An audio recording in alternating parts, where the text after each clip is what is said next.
म्हणतात, पण ती सराचं पण हे म्हणायला लागल आहे त्याकडंच केलं, त्यांनी केलं काहीतरी नाही का की, पण नाही का नसतं झालं तर बोर्डाचा विषय होता ना. मॅडम नुसत्या म्हणत होत्या असं केलं तुम्ही तसं केलं, त्याला काही जमत पण नव्हतं सर नाही का, ती ओरडण्यापेक्षा थोडं नाही का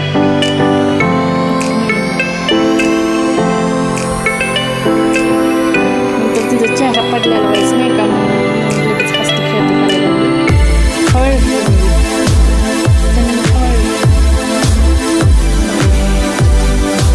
म्हणताना आधी 5